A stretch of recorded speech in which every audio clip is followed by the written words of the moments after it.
आपका अब्दुल वहाब एडवोकेट। स्वागत करता हूं आपका लॉ सॉल्यूशंस की वेब सीरीज में। और मैं आपके लिए आज नया चैप्टर लेकर आया हूं 138 नेगोशिएबल एक्ट NI एक्ट 1881, जिसको हम चेक बाउंस लॉ भी कहते हैं। इस लॉ के अंतर्गत जो है हम आपको बताएंगे आज कि क्या क्या फॉर्मेलिटीज है। अगर आपका चेक बाउंस हो जाता है तो आप क्या प्रक्रियाएं हैं लीगल, उसके कैसे आप अपना पैसा रिकवर कर सकते हैं। तो जब आप किसी मजबूरी वश किसी की मदद करने में या किसी को उधार देने के लिए, किसी बिजनेस के सिलसिले में, किसी की सैलरी देने के सिलसिले में, किसी बिल्स को पे करने में या किसी फीस को जमा करने में, आजकल डिजिटलाइज का जमाना है, 21वीं सदी के लोग हैं, तो जो लेन देन होता है आपस का, वो लेन देन गवर्नमेंट भी कहती है कि लेन देन जो है ट्रांसपेरेंसी ऑफ इकोनॉमिक्स होना चाहिए, यानी कि जो इकोनॉमिक्स है वो ट्रांसपेरेंस होना चाहिए और कैशलेस इकोनॉमी ट्रांसफर होना चाहिए। पैसा जो ट्रांसफर हो कैशलेस हो, ताकि सबूत भी रहे और कैशलेस हो।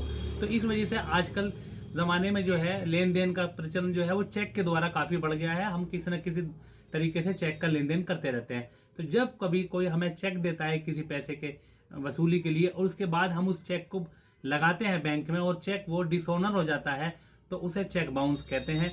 और बैंक की तरफ से एक डिसऑनर स्लिप मिलती है, जिसे जो है हमारे लिए जो बहुत इंपॉर्टेंट होते हैं। तो मैं आपको पहले बताऊंगा किस किस तरह से चेक बाउंस होते हैं। चेक बाउंस होने के बहुत सारे रीजंस हो सकते हैं, लेकिन 4 रीजंस ऐसे हैं जो मेनली होते हैं। नंबर 1 जिसमें होता है इनसफिशिएंट फंड, यानी कि आपके खाते में अपर्याप्त धनराशि।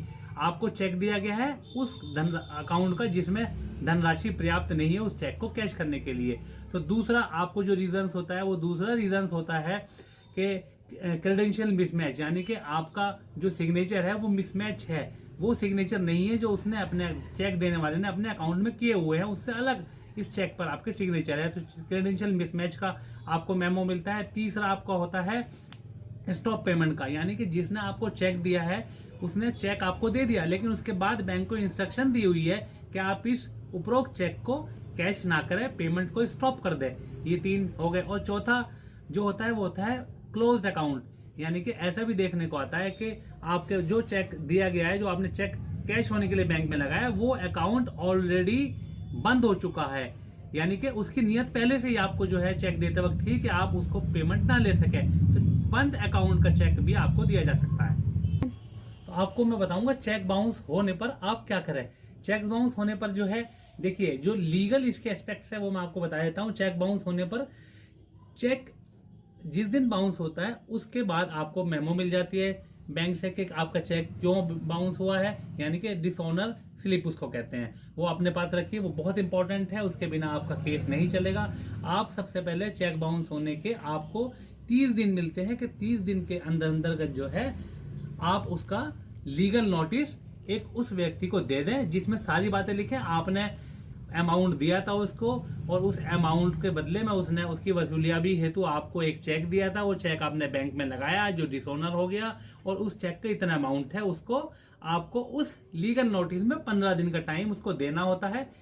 15 दिन का वेटिंग पीरियड होता है कि आप उसको कहे कि 15 दिन के अंतर्गत आप उसका पेमेंट कर दें।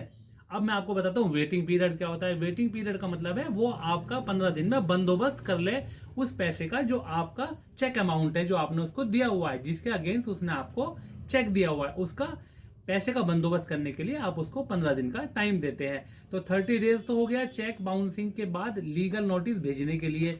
15 दिन हो गया जिस दिन उसको तामील हो जाए उस नोटिस की, उसके 15 दिन के अंदर आपको वो अमाउंट वापस कर दे। अन्यथा आप उसमें लिखेंगे अपने नोटिस में कि हम 138 नेगोशिएबल इंस्ट्रूमेंट के तहत आपके खिलाफ कार्रवाई करेंगे।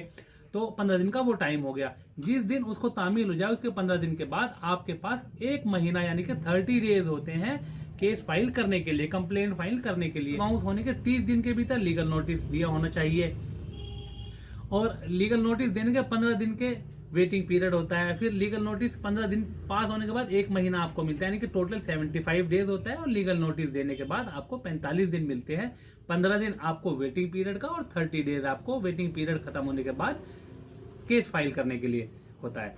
आपका जैसे आप जो अब आप केस डालोगे तो क्या क्या चीज आपके पास केस डालने के लिए एसेंशियली है। देखिए मैं आपको बता दूं, मेरी वीडियो जो है, कुछ कमेंट्स आए थे कि आपकी वीडियो काफी लंबी होती है, तो मैं चूंकि कोशिश करता हूं कि जिस चैप्टर के मैं वीडियो लेकर उस चैप्टर की कंप्लीट नॉलेज, ज्यादा से ज्यादा नॉलेज आपको दे सकूं, इसलिए मेरी वीडियो थोड़ी लंबी होती है। अगर आपको पूरी नॉलेज चाहिए तो थोड़ी तसल्ली रखनी पड़ेगी, आपको तसल्ली से मेरा वीडियो देखना होगा। वरना कभी कभी क्या होता है, आपने एक वीडियो खोली, कुछ नॉलेज आप लेना चाहते हो, उसमें पूरी नॉलेज नहीं मिली, फिर आपने दूसरी वीडियो खोली, कई की वीडियो देखनी पड़ती है। मेरी वीडियो आप तसल्ली से पूरी देखिए, आपको पूरी नॉलेज मिलेगी। मैं कोशिश करता हूं कि पूरी नॉलेज दे पाऊं, इसीलिए मेरी वीडियो लंबी होती है। ठीक है, तो मैंने आपको बताई जब आप केस फाइल करेंगे तो क्या क्या चीज आपकी जरूरी है, उसके बिना केस एंटरटेन नहीं होगा। नंबर 1 होता है आपका ओरिजिनल चेक होना चाहिए।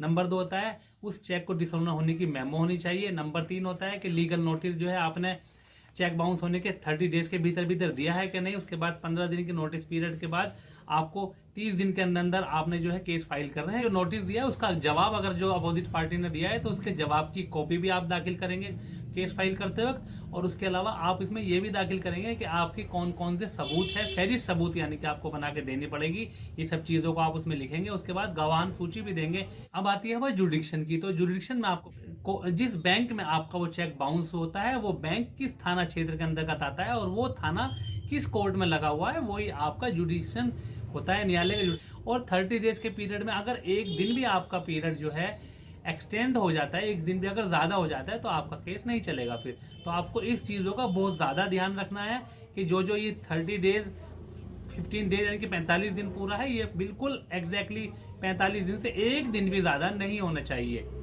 यानी कि मैं आपको एक बात और बता दूं, लीगल नोटिस को आप एक्सटेंड नहीं कर सकते। आप केस फाइल करने में अगर डिले हो गए तो डिले काउंटडाउन लगाकर आप इसको एडजस्ट कर सकते हैं, आप इसका रीजन देखते हैं। लेकिन अगर नोटिस सर्विंग में अगर एक्सटेंशन नहीं चल सकती, सुप्रीम कोर्ट का स्पष्ट निर्देश है।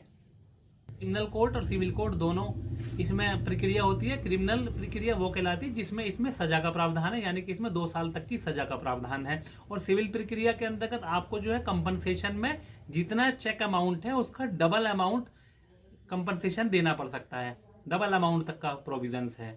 ठीक है, तो इस तरह से क्रिमिनल और सिविल दोनों प्रक्रिया है इसमें क्या है, जब केस आपका एंटरटेन हो जाएगा तो उसमें जो है जो अपोजिट पार्टी होगी उसको न्यायालय जो है समन भेजेगा या नोटिस भेजेगा।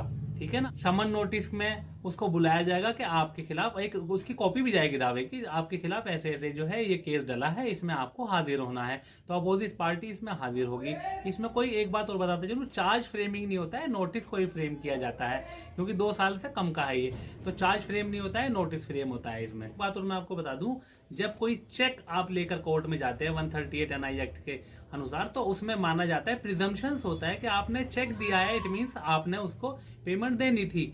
ठीक है, तो ये जो प्रिजम्पशंस है, इसी प्रिजम्पशंस को आपको रिवर्ट करना है, आपको इसी प्रिजम्पशंस को तोड़ना है और कोर्ट को बताना है कि किन किन परिस्थितियों में ये काम हुआ है, किन किन परिस्थितियों को के खिलाफ आपको जाना। यही आपका डिफेंस होता है इसमें, कि आप उसके प्रिजम्पशंस को तोड़ दें। 142 के तहत कोर्ट कॉग्निजेंस लेगी।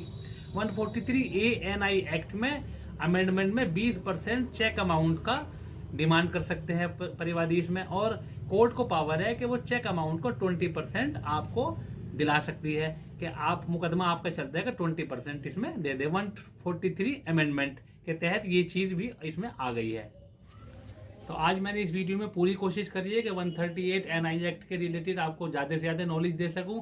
तो अगर आपको मेरी वीडियो अच्छी लगी है तो लाइक जरूर करें, सब्सक्राइब करें अगर आप नए हैं, और अगर आप मेरी वीडियो देखते रहते हैं तो बेल आइकन का बटन दबाना ना भूलें। तो अब नेक्स्ट वीडियो तक के लिए